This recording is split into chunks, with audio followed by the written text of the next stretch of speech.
สบายดีโอ้เบิ่งพี่น้องอันนี้คือประเทศไทยเด้อนี่เด้อประเทศไทยที่ว่าเป็นประเทศหนึ่งที่ว่าเป็นเจริญรุ่งเรืองก้าวหน้าปีประเทศหนึงเนาะอันนี้ผมอยู่รถไฟสถานีรถไฟภูโพธิ์เนาะโอ้เบิ่งพี่น้องความเจริญก้าวหน้าเนาะมื้อนี้ก็สิมาหาญาติเนาะญาตินัดมาญาตินัดมาขึ้นรถไฟใต้ดินขึ้นรถไฟ DBS ครั้งแรกเนาะบ่ต้นก็บ่เคยขึ้นเนาะก็เลยว่าสิมาเพิ่นมาหาเพิ่นว่าอะสบายดีบ่แจ๊บสวัสดีครับผมสวัสดีครับโอ้โหเป็นจังได๋มื้อนี้นัดมามีหยังเนาะมื้อนี้เนาะอันนี้แหละให้บ่ต้นมาเบิ่งความเจริญของชีวิตแรกปกติเบาต้นมักขึ้นแต่รถรถเมล์รถเมแท็กซี่ล์รถตู้แม่นพอมาไกลก็รถตู้แหละมาหาบ่าวแจ๊บก็รถตู้มาลงรังสิตคือมันเป็นความจำเจโอเคถามว่ารถตู้ก็ได้บ่ได้คือกันแต่รถไฟฟ้าเนี่ยมันคือความไฮเทคความล้ำสมัยของต้นเพราะว่าบ้านเฮาบ่มีเด้บ้านเฮามีรถไฟฟ้าลาวจีนเฮาบ่เคยขึ้นนะยังแต่อันนี้คือความล้ำสมัยที่จับต้องได้ก็คือคนลาวก็สามารถนั่งได้ในราคาที่จับต้องได้จากพุทธกาลบ้านนี่เท่าไหร่70 กว่าบาทบ่แม่น70กว่าบาทแล้วระยะทางขนาดนั้นใช้เวลาแป๊บเดียวมันฮอดแหละจักสิเบิ่งประมาณชั่วโมงกว่าหรือรถบ่ติดเลยชั่วโมงนี่แหละมันบ่มีบ่ติดเลยบ่แม่นๆก็สุดยอดบ่นี่คือประเทศไทยเด้สุดยอดนี่คือประเทศไทยเนาะที่ว่าเพิ่นพัฒนาขึ้นมาเรื่อยๆเนาะโอ้แน่นอนอยู่แล้วเพิ่นประยุทธ์พัฒนาอยู่แล้วประเทศไทยบ่เป็นซองรองไผเนาะประเทศไทยเนาะเขาว่าถึงรักพัฒนาเนี่ยเพิ่นที่สุดของการพัฒนาแล้วเป็นศูนย์กลางแห่งการพัฒนาก็ได้เนาะหลายคนหลายประเทศก็เบิ่งเพิ่นเอาเป็นแบบอย่างสุดยอดแล้ว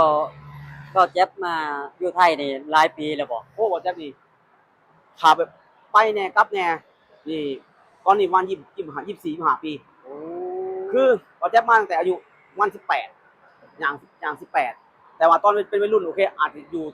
ยู่ลาวหลายกว่าคือเฮามาอยู่ใน 4-5 เดือนกลับมาอยู่บ้านมาในปีนึงกลับมาอยู่บ้าน 2-3 ปีบางทีเฮาก็อาจจะอยู่บ้านถึง 2-3 ปี 4-5 ปีก็มีเพราะว่าช่วงวัยรุ่นเฮาสิขี้คร้านซั่นไปมีความขี้คร้านมีความเกเรนิดนึงเนาะนะแต่พออายุหลายขึ้นบ่แจ๊บอายุแตะ30ขึ้นแล้ว30กว่าขึ้นแล้วเฮาก็มาอยู่ไทยหลายกว่ายอมรับนี่มาเฮ็ดงานมาอยู่แต่ละที่แต่ละจุดนี่อยู่นานจุดแรกที่บ่แจ๊บอยู่อ่ะเที่ยวเข้าเที่ยวออกอยู่เกือบ10 รอบอ่ะอันนั้นน่ะมากี่ครั้งผมเอาทุกรอบนะมากี่ครั้งเขาเอาทุกรอบคือว่าเฮาเมื่อเฮาขี้คร้านอยู่บ้านแล้วเฮานึกอยากมาขอโทษเฮาจะได้หลับคือเก่าตลอดแต่พอเฮาอายุหลายขึ้นเฮาอยู่นำเพิ่นมันยาวเลยบัดหลังจากเพิ่นใช้คำว่าเพิ่นเปลี่ยนเจนใหม่เนาะลูกสาวเพิ่นมาเฮ็ดงานมาดูแลโรงงานก็แจ๊บก็ออกเนาะออกก็คือยังมีน้องมียังอยู่ในหั่นแล้วก็ย้ายไปเฮ็ดคนอื่นจนปัจจุบันนี้มาอยู่ลำลูกกาเนาะ3-4 งานนี่แหละบ่แจ๊บมาอยู่25 ปีนะ3-4 งานนี่บ่แจ๊บที่บ่แจ๊บย้ายนะแต่งานแรกอยู่นานที่สุดมีงานหนึ่งที่อยู่ได้แค่ประมาณปีกว่าอีกงานหนึ่งก็ประมาณ3 ปีงานนี้แหละก็8 ปีแล้วงานที่อยู่ปัจจุบันนี่8 ปีแล้วแต่ว่ามาอยู่ดนนี่แตกต่างเนาะหรือว่า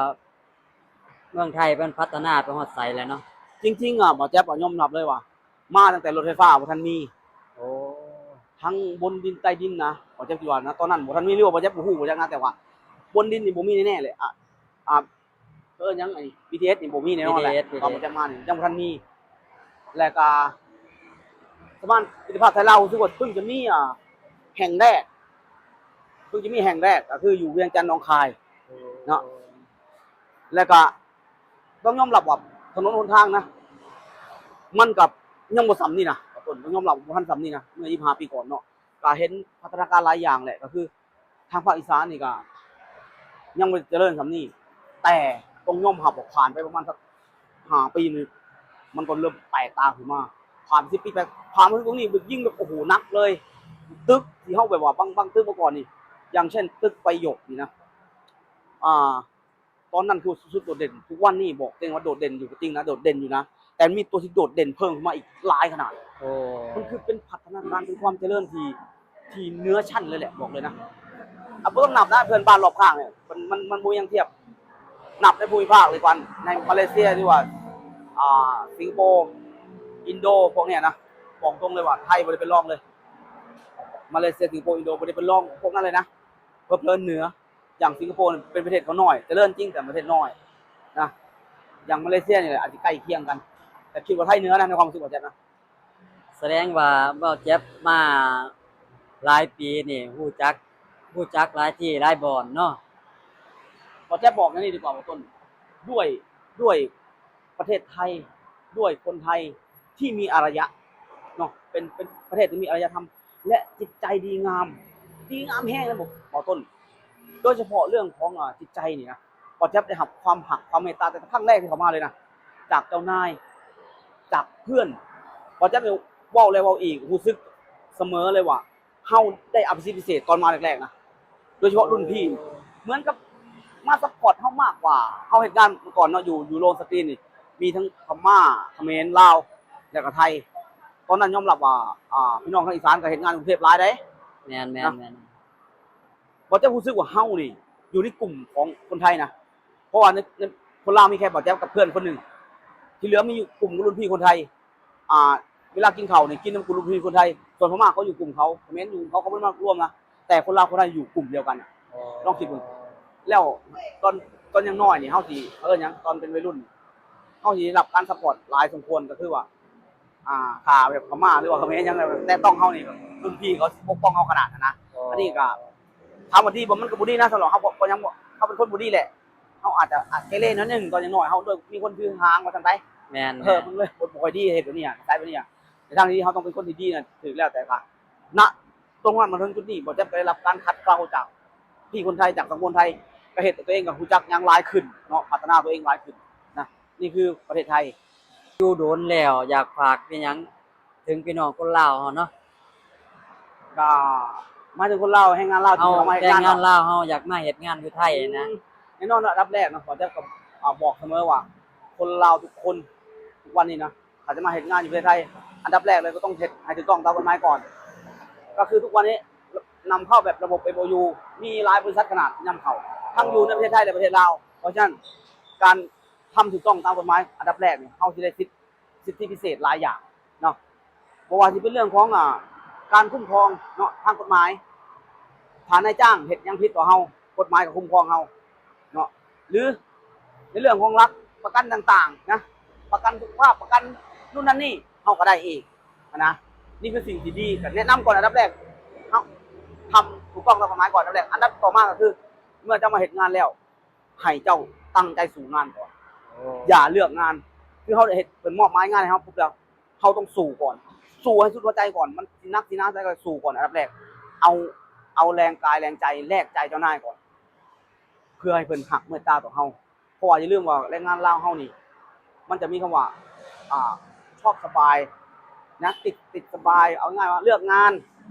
เพราะฉะนั้นเฮาต้องลบล้างจุดนี้ให้ได้เพื่อเฮาให้เป็นแรงงานที่ตลาดแรงงานต้องการอันดับที่2ก็คืออย่าเป็นคนเนรคุณคนให้รู้จักอ่อนน้อมถ่อมตนนะเพราะประเทศไทยนี่สังคมไทยเนี่ยสังคมที่อ่อนน้อมถ่อมตนนะเพิ่นสิบอกคุยโวโอ้อวดเฮาต้องรู้จักคุณคนอ่อนน้อมถ่อมตนแล้วก็อย่าเนรคุณคนเด็ดขาดถ้าเนรคุณคนเฮ็ดหยังบ่ขึ้นเห็นบ่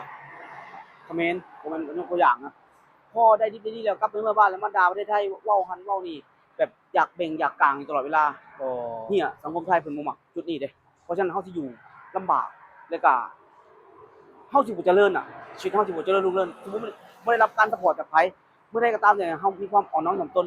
กูจะมีสมาคารวะนั่นแหละเจ้าสิอยู่ในสังคมไทยอย่างยาวนานเลยเจ้าสิกลายเป็นคนที่มีอารยะเหมือนประเทศไทยนะได้รับอารยธรรมที่งดงาม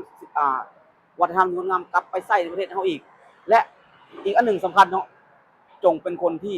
ตรงต่อเวลามีระเบียบวินัยนี่แหละสำคัญคนไทย อันนี้คือสำคัญที่ ประเทศที่พั ว่า ฒนาเพิ่นสิเป็นแบบนี้เด้ตรงต่อเวลา นะ โอ้ เป็นคนที่ตรงต่อเวลาและมีระเบียบวินัยสมมุติว่าเพิ่นต่อแท้แบบใดเพิ่นเฮ็ดแบบใดนะเฮาก็ต้องเฮ็ดตามเฮียนฮู้เนาะนะและอีกอันหนึงก็สำคัญเหมือนกันเนาะในเรื่องของการรักษาความสะอาดคือระเบียบวินัยนี่แหละรักษาความสะอาดคือประเทศไทยเพิ่นสิมีทั้งขยะทั้งเหงื่อเนาะบ้านเฮาเอิ้นให้ไว้เป็นจุดๆเฮามีหยังก็อย่าเอาความมักง่ายที่เฮาเคยใช้เคยชินว่ามาจากลาวอยู่ประเทศลาวกินหยังแล้วโยนทิ่มหรือว่าใช้หยังแล้วโยนทิ่มห้ามเฮ็ดกันเด็ดขาด เพราะถ้าเจ้าเห็นนั้นเจ้าจะถูกปรับใหม่ถูกสังคมดูสายตาของคนลงโทษเจ้านะเจ้าจะเป็นคนดีอับอายนี่แหละสิ่งที่ผมจะฝากคนเนาะฝากน้องๆที่เข้ามาในประเทศไทยน้องๆรุ่นใหม่เนาะนะอ่า แล้วเบ้าแจ๊บอยากขอบคุณพี่น้องคนไทยว่าจังใดเนาะมาเลยเนาะ ก่อนแน่นอนเนาะในช่วงท้ายน้องบอลแจ๊บกราบขออนุญาตกราบขอบคุณผืนแผ่นดินไทยเนาะที่ให้โอกาสบ่าวแจ๊บได้มาเฮ็ดเวียกเฮ็ดงาน ได้มีโอกาสลืมตาอ้าปากกับเขาเนาะนะได้สร้างชีวิตครอบครัวให้ดีขึ้น และขอบคุณประเทศไทยที่เปิดโอกาสให้พวกเราทุกคนมีโอกาสได้เฮ็ดเวียกเฮ็ดงานในประเทศไทยเนาะว่ารุ่นน้องว่าจะเป็นรุ่นนี้หรือรุ่นหลังก็แล้วแต่นะคนไทยเพิ่นแขนต้อนรับแล้วก็ให้ความอบอุ่นให้ความเมตตาต่อพวกเราทุกคนเนาะนะด้วยสิ่งที่คนไทยนั้นเมตตาต่อพวกเราอยู่แล้วนะเพราะฉะนั้นเราจะตอกย้ำว่าทุกคนอย่าเนรคุณเด็ดขาดให้ลำลึกนึกถึงเสมอว่าประเทศไทยนั้นเป็นไอ้น้องที่เมตตาต่อเฮาขนาดและมีบุญคุณต่อเฮาเฮาจงรักษาสิ่งดีงามนี้เอาไว้เนาะนะผมจะฝากคนไว้แบบนี้แหละก็อยากขอบคุณประเทศไทยคือว่าประมาณนี้คือวันสามารถขอบคุณได้ทั้งหมดดอกบ่ต้นมันมากมายมหาศาลอยู่ในใจบ่แจ๊บเนาะนะมีล้านคำพูดแต่คำเดียวที่บ่แจ๊บจะออกมาก็คือขอบคุณประเทศไทยขอบคุณนายจ้างไทยขอบคุณคนไทยครับขอบคุณครับผมนี่แหละเนาะคนที่ว่ามาอยู่โดนแล้วรู้จักทุกสิ่งทุกอย่างที่ความเจริญก้าวหน้าไปแล้วเนาะเอาอยากบ่ต้นก็สิมาขอบคุณพี่น้องทางไทยเนาะเอาคลิปนี้ก็ไว้จำนี้เด้อ